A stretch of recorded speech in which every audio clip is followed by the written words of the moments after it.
old woman's voice cut through the afternoon heat like a blade. "My son." Chukwudi Okafor's hands tightened on the steering wheel of his black Range Rover.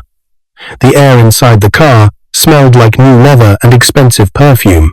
Outside, the road was dusty and narrow, the kind of road his tires had not touched in years. Amarachi, sitting beside him in a neat cream dress, turned her head quickly toward the sound. On the roadside stood an old woman, barefoot. Her feet were covered in red dust. A thick rope crossed her chest, tied to a heavy bundle of firewood on her back. She bent forward under the weight, like the wood was trying to crush her. She was sweating. Her grey wrapper was faded. Her blouse was torn at the sleeve, but her eyes were bright and sure. She looked straight at the Range Rover like she was looking at her own child.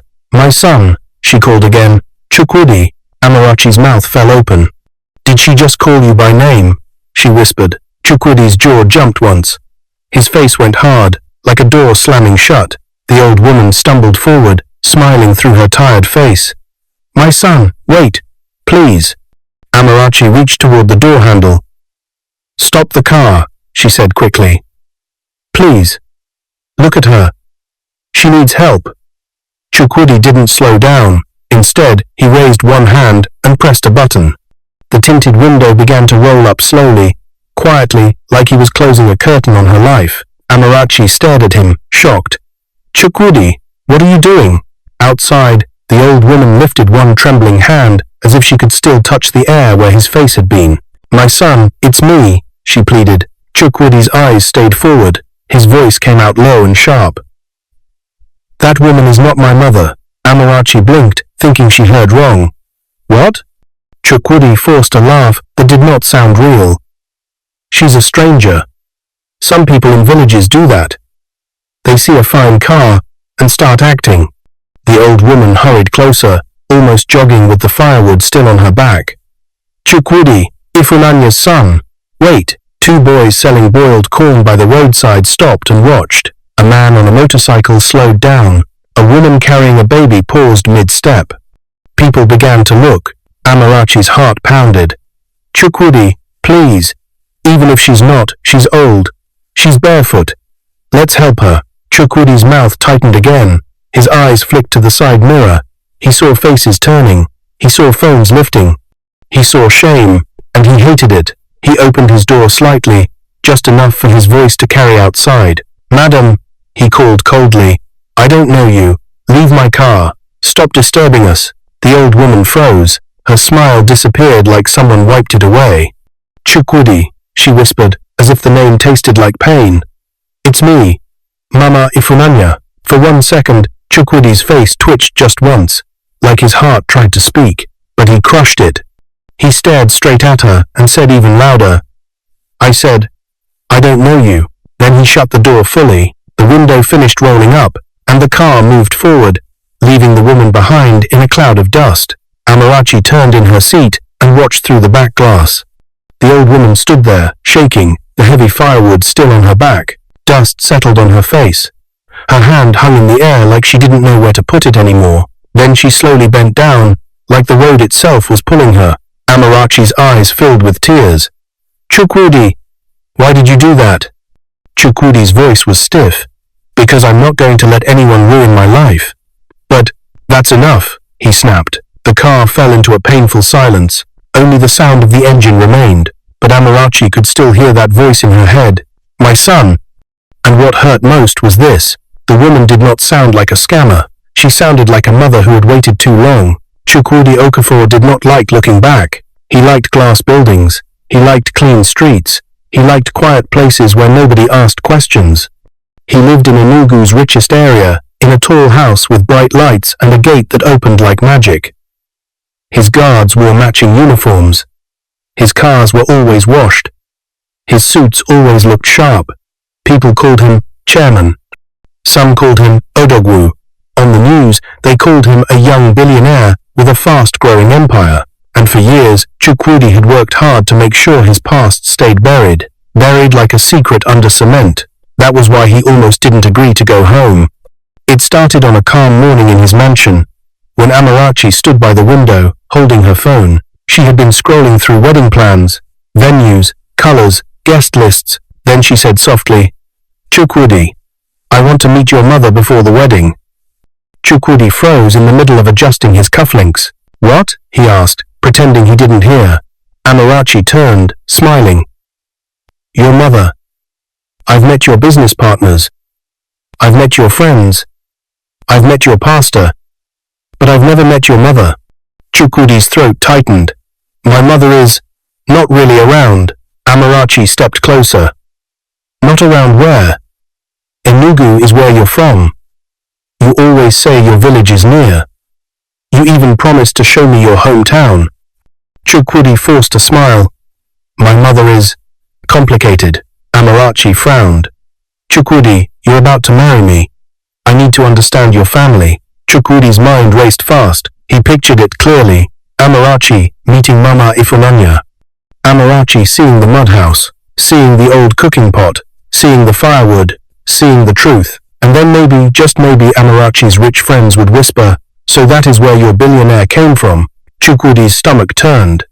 He had fought too hard to escape being that poor boy. He could not let the world drag him back, so he did what he always did. He controlled the story. He walked to Amarachi and kissed her forehead. Fine, he said gently. I'll take you home this weekend. Amarachi smiled wide, excited like a child. Really? Yes, he said. But inside, he was already planning how to keep his mother out of sight. 2 days later, Amarachi sat beside him in the Range Rover, holding a small gift bag. I bought her wrapper material, Amarachi said happily, and a nice bag of rice, and medicine, just in case. Chukwudi nodded without looking at the bag. Good. Amarachi looked out the window at the changing scenery. I can't wait to meet her. She must be proud of you. Chukwudi's fingers tapped the steering wheel once. Proud. If only Amarachi knew the last time he heard his mother's voice. It was years ago. A call he never returned. A message he never answered. A life he pretended no longer existed. Amarachi leaned closer. What is her name again? Chukwudi's mouth went dry. He could lie. He could change the name. He could. Then Amarachi smiled and said, I remember you said it once. Mama Ifunanya, right? Chukwudi's blood ran cold. He glanced at her. Who told you that? Amarachi lifted her phone. Your old interview online. The one you did when you donated money to that school. You said, my mother, Ifunanya, suffered for me. It was sweet. Chukwudi stared at the road, feeling trapped. He hadn't even remembered he said that. Amarachi squeezed his arm gently. Don't worry, I'm not judging anything. I just want to honor her. Chukwudi swallowed hard. Ahead, the dusty road stretched like a warning. And then, just as the sun leaned lower, he saw her, barefoot, firewood, rope across her chest, a mother shaped by struggle, calling his name like she still owned a place in his life. And in that moment, Chukwudi made the choice that would follow him like a shadow. He denied her. Amarachi's voice shook as the car continued forward. Chukwudi, please turn back. Chukwudi didn't answer. Instead, his phone buzzed in the cup holder. He glanced down and saw a message from his assistant. Sir, the EFCC team has been asking questions again. They came to the office today. Chukwudi's heart skipped. His foot pressed harder on the gas. Amarachi stared at him. What is it? Chukwudi's lips parted, but no words came out. Because suddenly, the road ahead didn't just feel dusty, it felt dangerous. And the past he tried to bury, it was starting to dig itself back up. The message stayed on Chukwudi's phone screen, like a wound that refused to close. EFCC team has been asking questions again. He locked the phone and dropped it into the cup holder as if it could burn him. Amarachi noticed the sudden change in his breathing. Chukwudi, what is going on? Nothing, he said too fast. The car sped forward, the engine humming louder than before. Dust rose behind them like smoke from a fire that could not be put out. Amarachi turned fully toward him now. You just denied an old woman who called you her son. You look like someone running from something. Please talk to me. Chukwudi's jaw tightened. I said it's nothing. Silence filled the car again, thick and heavy. But silence had never been safe for Chukwudi. As the road stretched ahead, his mind betrayed him. He was no longer in the Range Rover. He was 8 years old again, barefoot, standing in the same red dust. Chukwudi, Take this firewood to Mama Nkechi's house. A younger Mama, Ifunanya said, tying a rope across her chest. She will give you gari, but Mama, my books. School will wait, hunger will not. She smiled at him then, tired but strong. That same smile had been on the old woman's face today. Chukwudi swallowed hard and shook his head slightly, as if shaking off a fly. No, that life was over. He had escaped it. He had paid for it. The car slowed as they entered a quieter stretch of road lined with trees. Amarachi broke the silence again, gently this time. Chukwudi, even if that woman is not your mother, the way you spoke to her was not right. Chukwudi laughed once, sharp and bitter. You don't understand village people. Amarachi's eyes widened. Village people? Yes, he snapped. They attach themselves to success. They embarrass you in public. They don't care what it costs you. Amarachi stared at him like she was seeing him for the first time. And what did that woman cost you today? 5 minutes? Some kindness? Chukwudi didn't answer. Amarachi continued softly. She looked at you like you were her whole world. His hands shook slightly on the steering wheel. That's enough, he said, but Amarachi did not stop. You always say you worked hard alone, she said. But nobody grows alone. Somebody must have carried something heavy for you at some point. Her words hit him like stones. He pressed the brake suddenly and pulled over to the side of the road. The car stopped. Dust settled. Amarachi gasped. Why are you stopping? Chukwudi leaned back in his seat, breathing hard. Because I need you to understand something. He turned to face her fully. His eyes were dark, guarded. I did not become who I am by holding on to the past, he said. I cut it off. That's how you survive. Amarachi's voice shook. By cutting off your mother. She is not my mother, he shouted. The shout echoed in the quiet road. Amarachi flinched. Then she said something that made his heart freeze. If she was not your mother, she said slowly, why are you so afraid? Chukwudi opened his mouth. No sound came out. They drove the rest of the way in silence, but Chukwudi could not escape the image. Mama Ifunanya, standing in the dust, the firewood bending her back, her voice breaking when he said, I don't know you. By the time they reached the hotel he booked instead of the village house, night had fallen. The place was clean, bright, cold.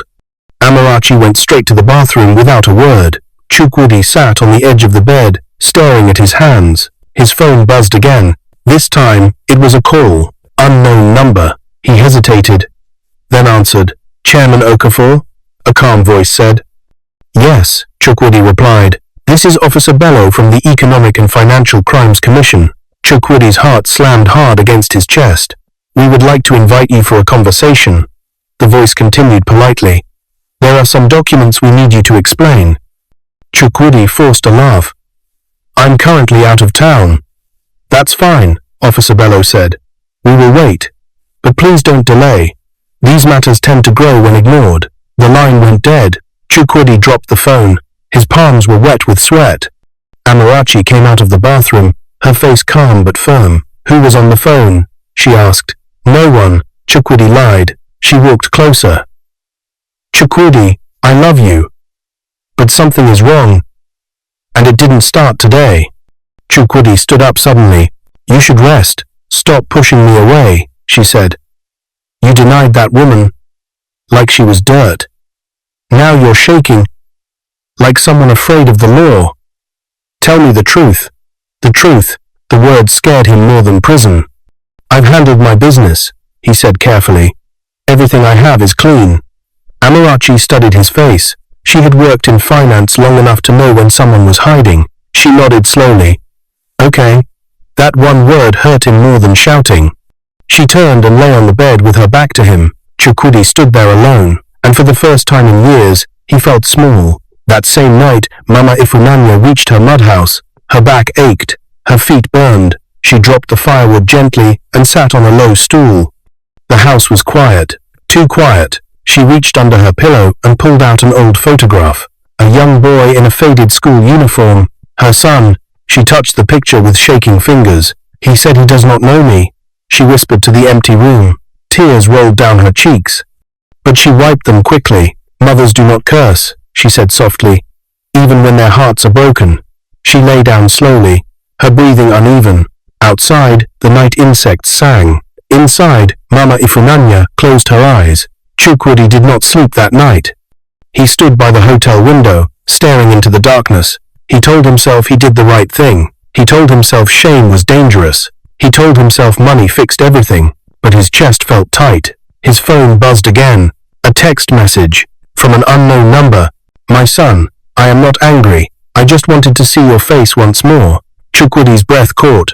He stared at the message. His finger hovered over the screen. He could reply. He could apologize. He could turn back. Or he could pretend he never saw it. Outside, thunder rumbled far away. Chukwudi closed his eyes and deleted the message. At that same moment, somewhere in the village, Mama Ifunanya coughed hard in her sleep and did not wake up right away. Mama Ifunanya coughed again. Her thin body jerked on the small raffia mat as the sound tore out of her chest. The cough was deep, painful, like something inside her was breaking. She opened her eyes slowly. The room was dark. Her chest burned. Each breath felt heavy, like she was pulling air through wet cloth. She tried to sit up, but her strength failed her. She fell back gently, staring at the mud ceiling she had stared at for years. My son, she whispered. No answer came. Outside, the night insects kept singing, unaware that a life was slipping away quietly. Mama Ifunanya closed her eyes again, holding the old photo of Chukwudi against her chest. Morning came too fast. Chukwudi was still awake when the first light touched the hotel window. His eyes were red. His head ached. He had not slept. Every time he closed his eyes, he saw firewood. Every time he opened them, he saw the message he deleted. My son, I am not angry. He stood up and went into the bathroom, splashing cold water on his face. He looked at his reflection. The mirror showed a rich man, but his eyes looked like a scared boy. Amarachi was already awake when he stepped out. She sat on the bed, dressed and quiet. Good morning, Chukwudi said. She nodded. Morning. There was distance in her voice now, a wall he had not noticed before. We'll head back to Enugu today, he said. I have meetings. Amarachi looked at him carefully. We are not going to the village. Chukwudi stiffened. There's no need. Because of that woman? Amarachi asked. Chukwudi picked up his car keys. Drop it. Amarachi stood up slowly. Chukwudi, that woman has not left my mind. He turned sharply. Why are you so focused on her? Because something about her is real, Amarachi said. And something about you yesterday was not. That hurt. But Chukwudi did not respond. They left the hotel without another word. By noon, Chukwudi was back in Enugu. The city felt different.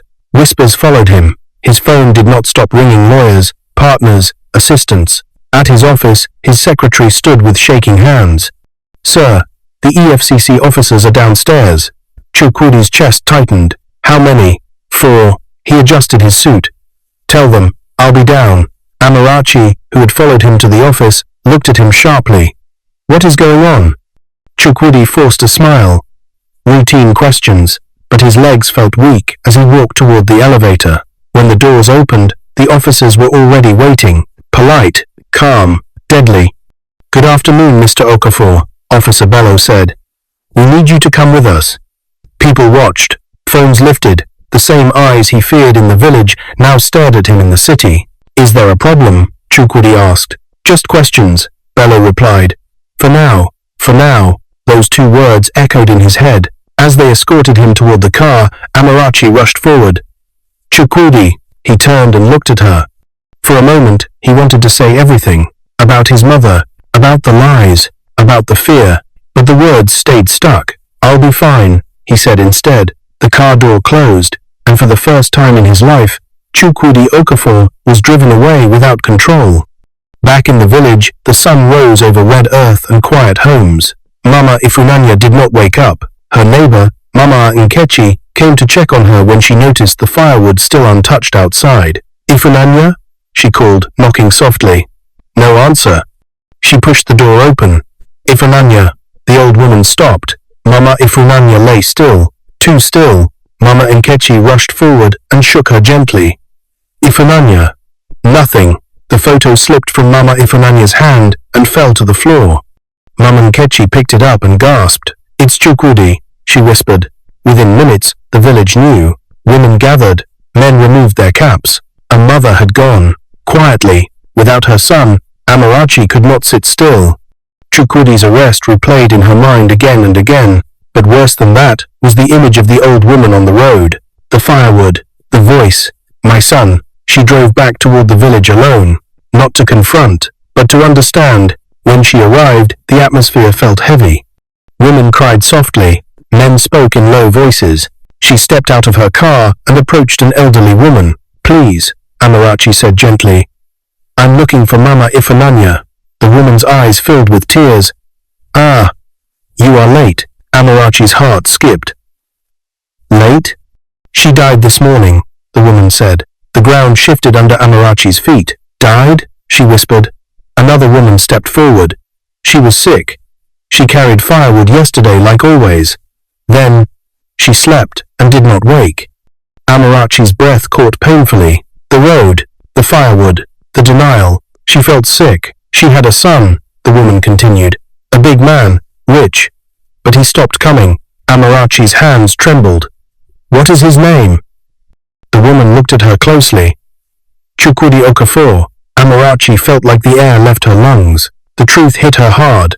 That woman was his mother. At the EFCC office, Chukwudi sat alone in a cold room, files stacked high. Questions came one after another. Numbers, dates, accounts. He answered some, avoided others. Sweat rolled down his back. His phone was taken away. No calls, no messages, no control. Then Officer Bello returned and placed a file in front of him. We traced several transactions, Bello said calmly. Large amounts, offshore. Chukwudi swallowed. I can explain. We'll listen, Bello replied. But for now, you'll remain with us. Chukwudi leaned back in his chair, dizzy. For the first time, money did not speak for him. His mind drifted to the village, to firewood, to a message he deleted. He whispered without knowing, Mama. Amarachi stood inside Mama Ifunanya's small mud house. She saw the cooking pot, the mat, the torn wrapper, the photo on the floor. She picked it up slowly. Tears ran freely down her face. She waited for him, Mama Nkechi said quietly. Every market day, she asked if anyone had seen Chukwudi. Amarachi covered her mouth, shaking. She prayed for him till the end. The woman continued. Even yesterday, after he denied her, she said, He is afraid. Not wicked. Amarachi broke down. Outside, a shallow grave was being prepared. The final dignity a mother would receive without her son. Amarachi stepped out into the sun, her heart burning. She reached for her phone. She needed to tell Chukwudi. He needed to know. But as she dialed his number, a message popped up on her screen from an unknown contact. Madam, Chukwudi Okafor has been formally charged. Amarachi froze. Her hand shook. Behind her, the sound of mourning rose. Ahead of her, the truth waited sharp, cruel and unforgiving. Amarachi stood still, her phone shaking in her hand. Behind her, women cried. A goat bleated somewhere nearby. The red earth lay open, ready to receive Mama Ifunanya's body, and on her screen were words that felt heavy as stone. Chukwudi Okafor has been formally charged. Her knees almost gave way. So this was how it would happen. The fall, at the same time, from both sides. The burial was simple, too simple for a woman who had carried a future on her back. Mama Ifunanya was wrapped in clean white cloth.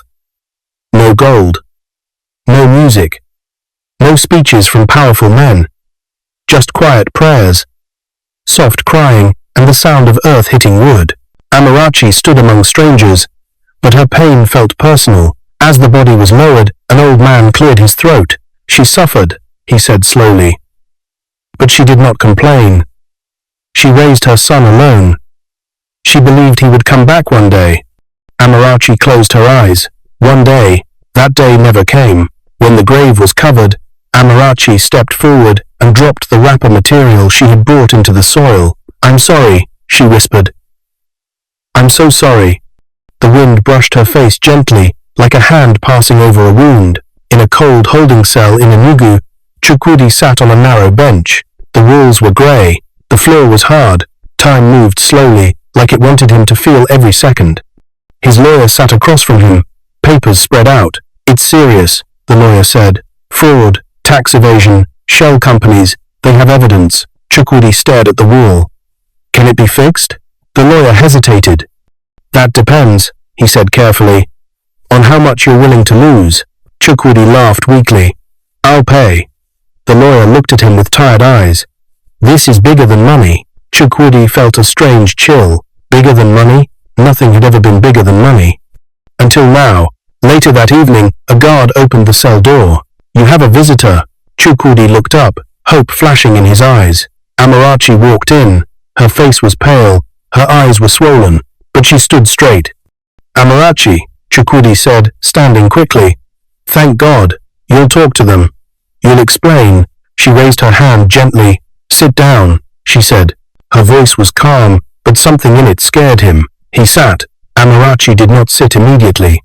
She looked at him for a long moment, like she was seeing him clearly for the first time. She's gone, she said. Chukwudi frowned. Who? Amarachi swallowed hard. Your mother. The word hit him like a slap. My, what? He whispered. She died, Amarachi said. This morning. The room seemed to tilt. Chukwudi shook his head. No, that's not. She died quietly, Amarachi continued. After carrying firewood, after you denied her. His chest tightened painfully. You're lying, he said, his voice breaking. You're angry. You want to hurt me. Amarachi's eyes filled with tears. I buried her today. Silence exploded between them. Chukwudi grabbed the table, his hands shaking. No, he whispered. No. I was going to go back. I just needed time. Amarachi leaned forward. She waited for you every day. He closed his eyes. Images flooded his mind. His mother cooking by firelight. His mother tying rope across her chest. His mother praying over him before school. And then, the window rolling up. I didn't mean to. He began. You meant it, Amarachi said softly. You chose shame over her. Her words cut deep. Chukwudi bent forward, clutching his head. She called you, my son, Amarachi continued. And you called her a stranger. A sound escaped his throat. Not a word. A cry. Chukwudi fell to his knees. The guards shifted uneasily, but said nothing. Please, he begged. Please help me. You saw where she lived. You talked to them. Go back. Do something. Amarachi stared at him. Do what? Find a way, he said desperately. Pray. Talk to someone. Fix it. Amarachi shook her head slowly. Some things cannot be fixed. He grabbed her hand through the bars. I'll confess. I'll return everything. I'll go to prison if I must. Just don't let this be the end. Amarachi gently pulled her hand away. You didn't ask for forgiveness when she was alive, she said. You waited until you lost everything. Chukwudi looked up at her, tears running freely. I was afraid, he said like a child. I didn't want you to see that life. Amarachi's voice was steady but cold. That life made you. She turned to leave. Amarachi, he shouted. Don't leave me like this. She paused at the door. I'm not leaving you, she said quietly. You left her. Then she walked out. The door closed. The sound echoed. The next morning, headlines flooded the internet. Young billionaire Okafor arrested. Fraud empire exposed. Luxury built on lies. Chukwudi's name was everywhere. The same blogs that praised him now mocked him. Videos resurfaced. Old interviews, including one, a clip played on a phone in the cell area. Young Chukwudi stood on a stage years ago, smiling. I owe everything to my mother, he said proudly. She sold firewood to pay my school fees. The prisoners laughed bitterly. Chukwudi turned away, his heart splitting. Amarachi sat alone in her car outside the prison. She had not started the engine. Her phone buzzed. A message from an unknown number. Madam, this is Mama Ifunanya's pastor. Before she died, she left something for her son. Amarachi's breath caught. Left something? Her phone rang again, this time from Chukwudi's lawyer. Madam, he said urgently, your testimony could help. If you speak for him, it may reduce his sentence. Amarachi closed her eyes. Two paths, one truth, one choice. Inside the prison, Chukwudi sat alone, staring at the floor. For the first time in his life, there was no money, no power, no escape, only waiting, and regret that had come too late. Amarachi stayed in her car long after the prison gates disappeared from view. The engine was off. The world outside moved on. Cars passed. People talked. Life continued. But inside her chest, everything felt heavy and still. Her phone buzzed again. 2 messages, 2 choices. One from the lawyer, one from the pastor. She opened the pastor's message first. Madam, Mama Ifunanya asked me to give this to her son if he ever returned. If not, she said, the truth must still be told. Amarachi's fingers trembled. Returned, she whispered. She still believed. Tears rolled down her cheeks, but she wiped them away and started the car. She was done running from the truth.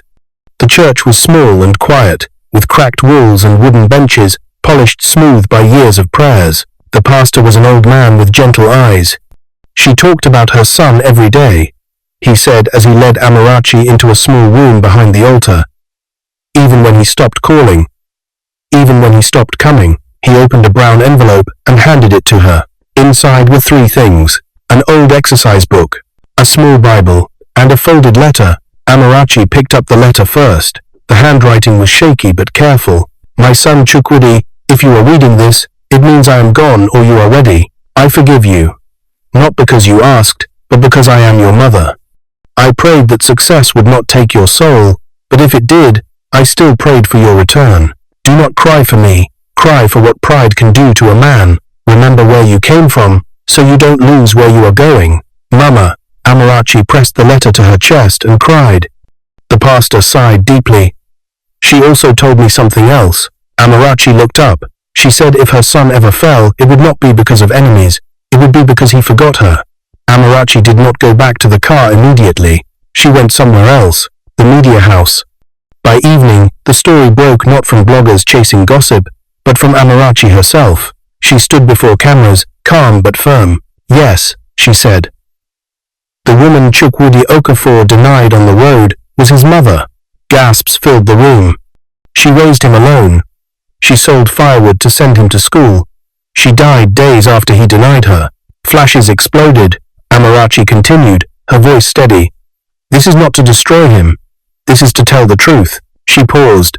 And to remind us all that success without honor is empty. The video went viral within hours. Not mocking, not shouting, just truth. In prison, Chukwudi heard the news from another inmate's radio. He sat frozen as Amarachi's voice filled the room. She raised him alone.